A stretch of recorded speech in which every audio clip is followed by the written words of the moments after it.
Nigeria's agricultural landscape is changing, and in the center of this transformation is a three-letter word that has stirred debate across farms, markets, and even places of worship: genetically modified organism, GMO. 2 decades since the introduction of this scientific agricultural revolution into Nigeria, it continues to generate controversies as to the health safety of Nigerians. However, agriculturalists hail it as a solution to climate change, while some Nigerians still question its safety and alignment with their beliefs. In this special report, Anyetie Patrick takes us to the fields to hear from both the farmers and agricultural experts. For decades, smallholder farmers in Nigeria have battled low yields, pest invasions, and unpredictable weather patterns. But now, a new seed variety, genetically modified to resist pests and withstand droughts, is promising better harvests and higher income.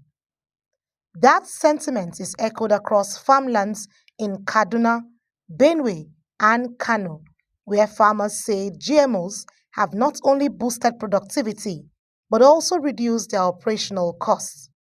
Ndaman Dantani, a farmer who has planted and harvested produce from GMO seeds, says it is cost-effective and reduce pesticide use, has environmental sustainability and longer shelf life for produce.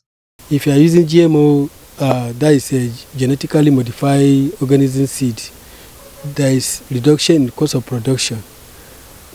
In other crops, in other seeds, you will be spending money on chemicals for spraying. But in this of GMO, you can't buy much of chemical for spraying. Cost of labor is reduced because the more you buy chemical to apply in other farms, in former one like the former one we are using, the more you buy chemical, the more you employ labor, and the more you spend money to pay for those laborers. Well, the narration is actually changing gradually in Nigeria when it comes to genetically modified organisms, where we have farmers also giving us their perspective to how the seedlings has helped with production and also boost food security in Nigeria. And we'll see me here in the farm where we have the teller maize planting right beside me. You can see it's actually looking very green and very rich in terms of growth. This to tell you that the thing, it can withstand any kind of weather, just like you heard the farmer speaking there, telling you that this has also helped with food production, helps with healthy living, and it has no consequences in terms of the myths going around that teller maize, the genetically modified organisms, or the products out there is actually harmful to the human cells. According to the Director General of the National Biotechnology Research and Development Agency, Professor Abdullahi Mustafa, one of the most pressing issues facing Nigeria today is how to feed a growing population in the face of mounting climate challenges. Scientists, researchers are working with government to demystify biotechnology and foster dialogue about the safety, ethics, and benefits of GMO technology in agriculture. These crops are being produced by our seed companies, so which means we need more seed companies to come in. We are creating awareness among the seed companies to come together so that they can produce more in the country. If they produce more, it means it is going to be more available. But as it has started now, some seed companies have come forward. Just last week I had a meeting with one seed company that approached us. He is going to use, they are going to use our land to produce massively for the dissemination of this seed to farmers. So I think because we have our offices are located in 36 states across the nation, and we have experts there, so they feel like they can leverage on the expert that we have and the land that we have, because we have massive land in all these offices, so that we can collaborate with them to produce more seed so that it is going to be available for farmers to access. Beyond profits, scientists like Dr. Rose Gidado of the National Biotechnology Research and Development Agency points to broader benefits: less environmental damage, longer shelf life for produce, and reduced need for harmful chemicals. Teller maize has been eaten in other parts of Africa, like the South Africa. They've been eating it because I know I visited South Africa around 20 1819, and I interacted with the farmers there on the BT cotton farm and on the Taylor maize farm, and they prepared what they call pap. Pap is fufu now from the Taylor maize, and I ate it with vegetable soup. The narrative is not different with Professor Mohammed Ishaku of the Institute for Agriculture Research in Zaria and a senior scientist with International Crops Research Institute for Semi-Arid Tropics, Dr. Ignatius Angware, who specialize in genetics and crop breeding. They emphasize genetic enhancement as an affordable and sustainable solution to low farm productivity. The GM technology is only deployed in a situation where conventional solutions are not effective. For example, some insects cannot be controlled merely through resistance of the variety. You have to use insecticides heavily with very frequent application. Some diseases in some crops, like in rice, cannot be controlled with any fungicide. So these are real economic problems for our farmers. Recognizing the potential of gene technology, we started by evaluating the effectiveness of that approach itself. First of all, in the laboratory, we set out experiments to find out how efficacious is that approach. After convincing ourselves using scientific outcome, we proceed further to develop the new variety and then test the variety for all the items of safety. Does it elicit some allergenic reaction? Does it,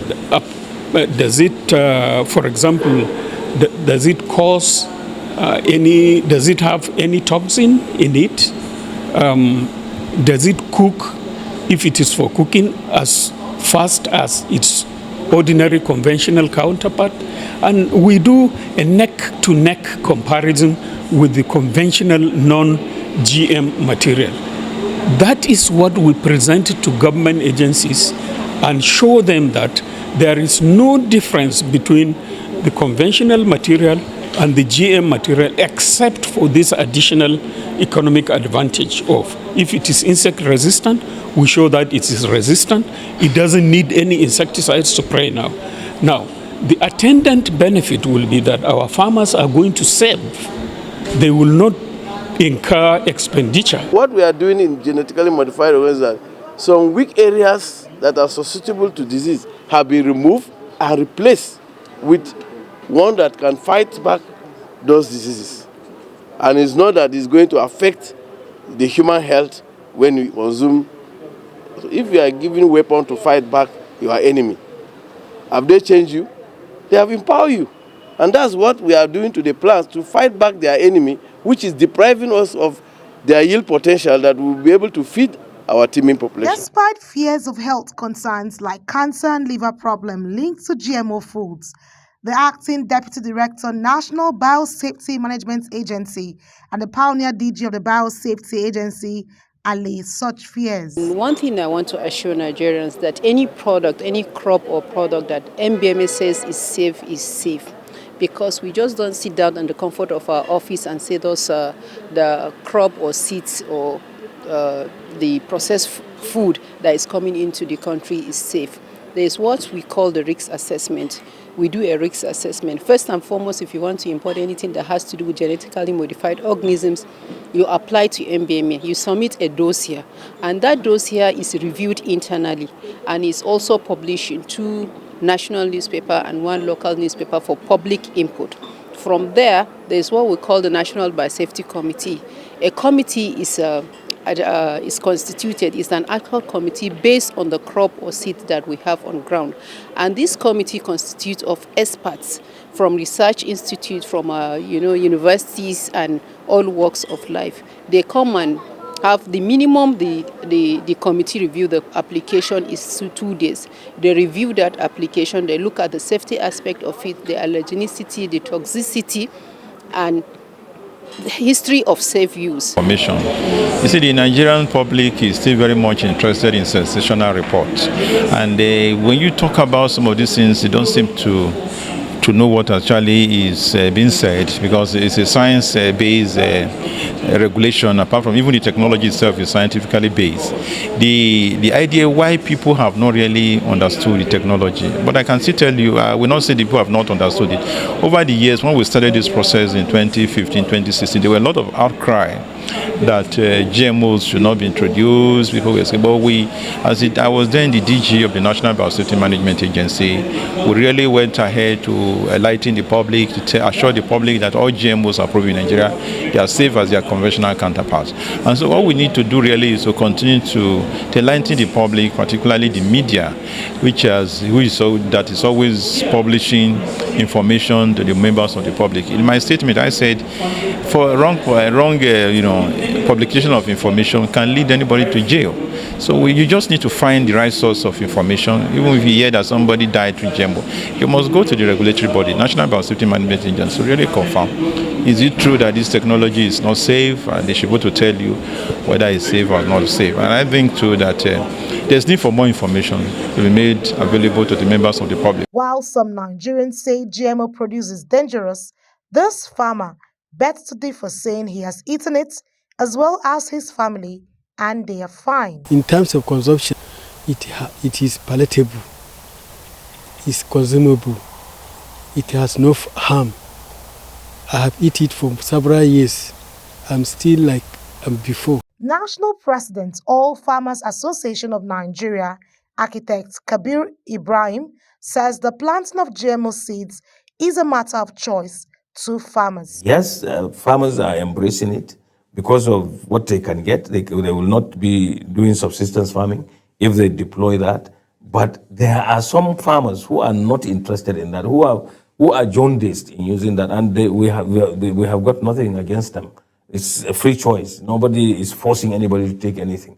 But it is in the larger interest of the smallholder farmer to embrace biotechnology that leads to genetic modification to better their lot and to help Nigeria to become food secure. The narrative about genetically modified organism in Nigeria is that it is not safe and it causes ailments like cancers and the like. I took the time to get into a farm that has the BPR cowpea. As you can see beside me here, we have this produce coming out so nice and well, and this is telling you that this is actually aimed at food production and giving farmers a good run for their money and little inputs. They can see there are no insects actually taken into the bean itself, even though we see it on the leaf, but it doesn't affect the produce itself, and this is going to give farmers good run for their money, telling you that food security, economy wise, it is safe for farmers and also safe for consumption. I am Annie T. Patrick, reporting for Global TV.